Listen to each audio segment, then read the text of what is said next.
The 7th generation of consoles was kind of rough. I love a lot of its games, but at the same time, look at some of the biggest games from that generation. A lot of them were shooters. Third or first person, take your pick, there was a lot of each of them. While plenty of them were great, there were definitely a lot of them. Maybe even too many. With popularity and success comes imitators. This isn't the first or last time gaming will be filled with clones. Just look back to the 90s where it felt like every year had a ton of games claiming they'd be the ones to kill Mario and Sonic, or how there were plenty of games who wanted to be the next Doom or Quake.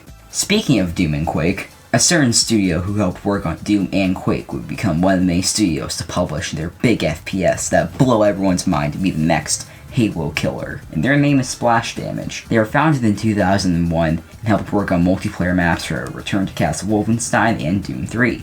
They then helped work on Wolfenstein Enemy Territory and Enemy Territory Quake Wars. All of their work for id Software was received positively, so when Splash Damage was ready to make their own FPS, they were capable of it. Splash Damage partnered with Bethesda, and Bethesda called it a long-term development partnership, and later unveiled Brink with a 2010 release date. Of course, Bethesda decided to do what Bethesda does best, and they started to hype up Brink as being the next big FPS. Brink had the goal of blurring the line of online and offline play. It also got hyped as genre-breaking. Brink would then receive multiple delays until it would officially release May 10th, 2011. With such high expectations, did critics think it delivered? Not really. And Logic got pretty average reviews. Well, just because a game gets average reviews doesn't mean it'll be forgotten. So let's take a look at how Brink plays to see what caused it to be forgotten.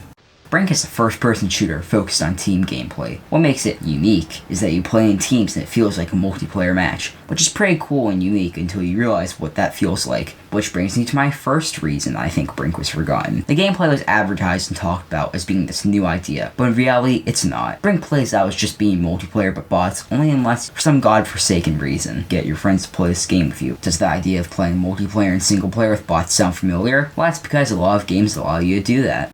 So the whole groundbreaking concept of Brink's gameplay isn't actually that impressive. The blurring of online and offline play feels similar to just loading up a multiplayer game and playing with bots. But Brink has a trick up its sleeve. Brink has story. Brink's story brings me to the second reason Brink was forgotten.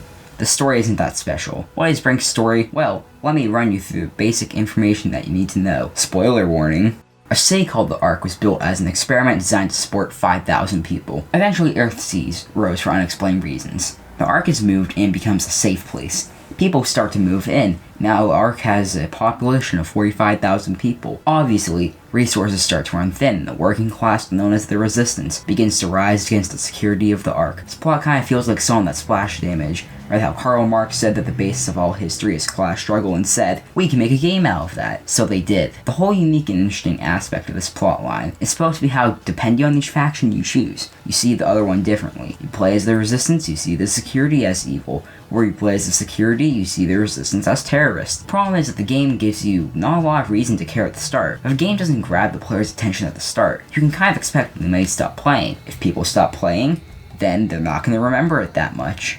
Brink fully struggles to grab the player's attention with the story, and Brink's main selling point of blurring the line between offline and online play wasn't impressive. But even with all these problems, Brink could have been remembered. It sold 2.5 million copies. That's a somewhat big number, and that number isn't even counting how many people have bought or played it since 2012. But let's rewind back towards the start of the video, where I said that Brink released May 10th, 2011. 2011 was a year filled with amazing game releases. Let's go through some of them. Before Brink released, we had Dead Space 2, Marvel vs. Capcom 3, Dragon Age 2, Crysis 2, Mortal Kombat 9, and Portal 2. And a lot of these were big games that people were excited for. And then after Brink, we had LA Noire, Duke Nukem Forever, Uncharted 3, and Skyrim. All of these were games that people were looking forward to, even though the quality of some of these games were debatable, especially Duke Nukem Forever. A lot of them were being hyped up and mattered more than Brink in most people's eyes. Why play this new IP from Splash Damage when you can play a lot of games from popular franchises that people were excited about? And Brink's generic box art didn't help it. Box art looks nice, but doesn't stand out. All it has is people with guns, futuristic stuff, and blue. Compare that to the other box art games had in 2011. Brink's box art is just nothing special in the store. While box art doesn't sell a game, good box art can help grab the interest of someone who hasn't heard of the game before. And that is the final reason Brink was forgotten, in my opinion. Bad timing. Compared to all of these other games, Brink stood no chance. It had to compete with a ton of large games. Even though Splash Damage had created plenty of good games, Brink didn't excite people upon launch. Average reviews weren't going to help it either. Even if Brink had been delayed even further into 2011 to fix problems reviewers pointed out, it still would have massive competition. Nothing could have saved Brink. It was doomed to be forgotten. Usually, whenever a smaller or less well-known studio like Splash Damage makes a game that gets forgotten, they close down due to financial struggles. That's what happened to Splash Damage after Brink Base shut their doors. That's why I originally thought it probably happened to them, so I researched them and found out that Splash Damage is still alive, and they're still making games. After Brink, they worked on Dirty Bomb, Gears 5, Halo Master Chief Collection, and Gears Tactics. So I guess Splash Damage got a happy ending, while Brink wouldn't become a massive franchise like Bethesda probably would have wanted. It went free to play on PC, and a small group of people still fondly remember it. So most of the world has forgotten about Brink, at least some people will forever remember it. I know this video made it seem like I dislike Brink, but I actually really enjoyed it. The campaign being split into two different sides of the story that share locations is pretty cool. As a security, you're hacking into the mainframe in this one level, but when you play as a resistance, you're defending it. I called the story uninteresting and not special earlier. And what all it is, you have to pay attention to get bits of the story. That's a cool way of delivery that at the time wasn't super common.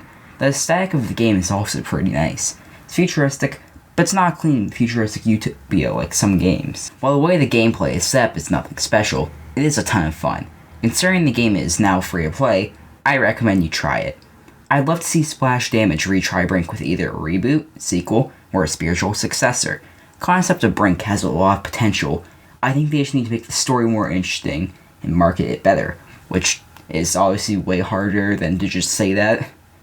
But I think they could do it. The main thing is they shouldn't market it as genre breaking, and they should also release it in a less crowded year if they can. Talking about Brink has made me interested in taking a look at all the other FPS games that tried to make it big but failed, such as Haze, Daikatana, and plenty more. But for now, I'm Fuse. Thanks for watching. I'm signing out.